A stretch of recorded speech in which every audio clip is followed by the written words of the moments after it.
Good evening, Doc Severson here for the Theo Night Report for Thursday, December 28th. Now tonight what I want to do is go over the top 3 lessons from 2017 that we saw in equity markets. Before I do that though, with one trading day left in the year, let's look at the S&P. The S&P is up 443 points for the year so far, just in 2017 alone, or about a 19.7% return from the beginning of the year.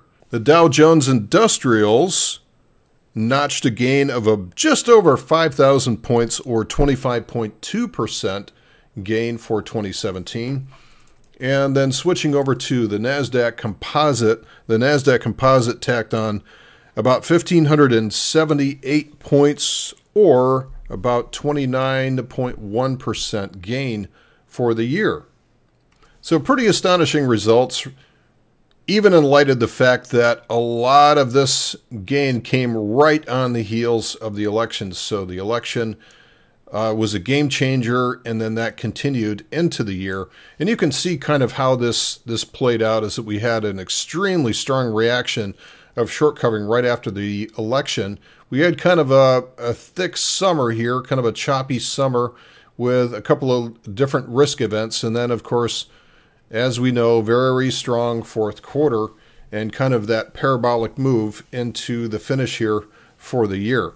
Now, I contend that the market is always trying to teach us something. It's always trying to show us its hand. It is always out there. It's right out there in the open every single day in terms of what it's gone.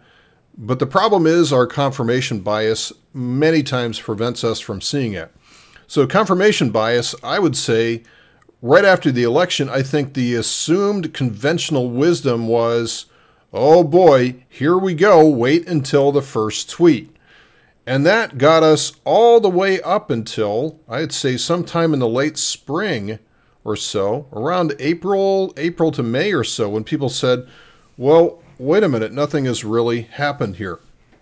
So after that point, it's been a fairly normal S-type curve and then into the parabolic finish here. So that leads me to my top 3 lessons that the market was trying to teach us this year. And number 1, I would say, is that a lot of people are looking at this entire move here from 2009, so March 6th, I believe, of 2009. They're looking at this entire thing and saying, this is impossible. This can't possibly be happening. This is the longest bull market on record. Well, I beg to differ, because what I believe that happened here between 2015 and 2016 was that we had enough of a correction, and the way I measure this is through energy. We essentially had the same thing happen between 2015 and 2016 to generate enough energy in this market to basically reset the market. It's almost like pushing a reset button. Kind of the same thing as what happened here during this, right? So we had also kind of a dearth of energy here, and then this is what 2008, 2009 really provided, that reset. Boy, does that look small in the rearview mirror, doesn't it? I mean, that massive move that we had at the end of 2008 barely looks like a blip after this enormous monster of a rally.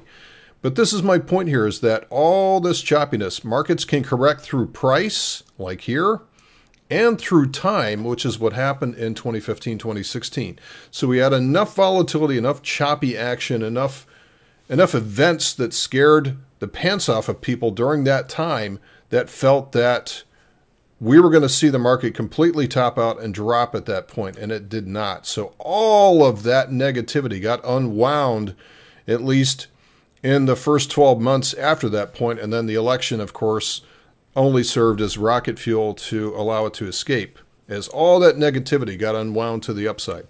So that's my first lesson for 2017, is that the market's trying to tell us something, is that this is in the rear view mirror. This was a full-on correction that has reset the market and is now in kind of that second phase of that secular bull that started in 2009.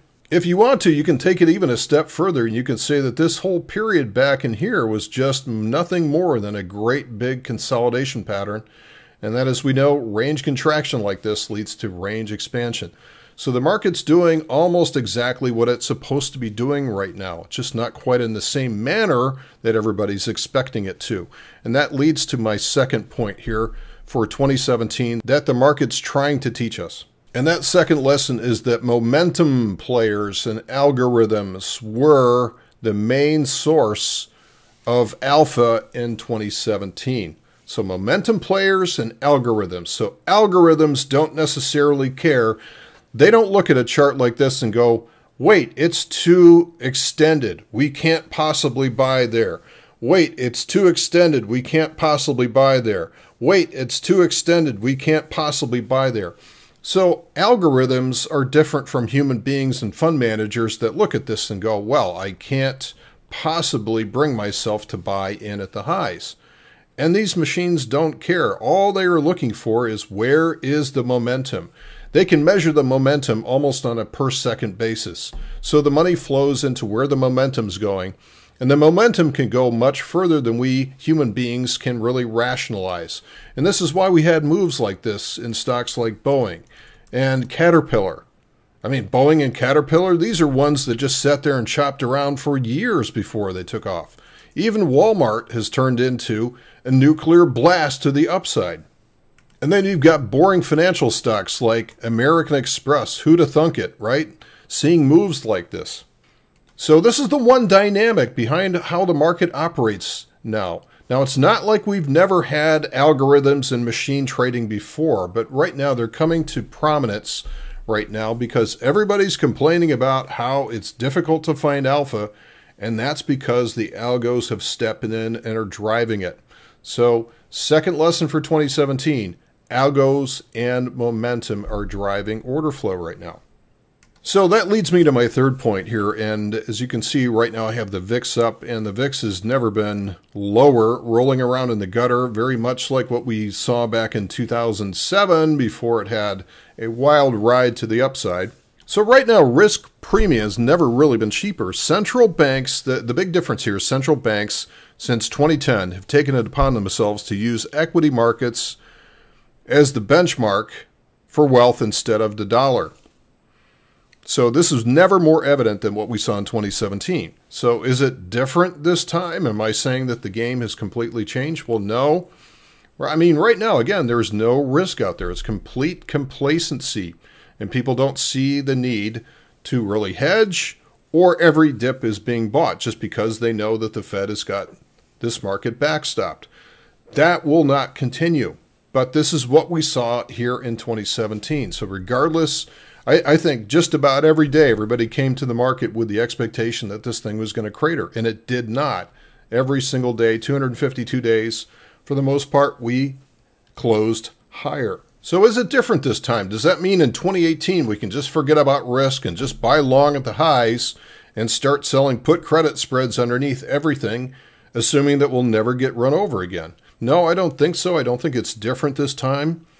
I believe 2018 will be the year that risk makes a comeback, and it may happen sooner rather than later. So what I'll do is in next week's report, I'll go over some of the ways that I expect to see us capture edge as we move into 2018. Thanks for listening. We'll see you this weekend. Take care.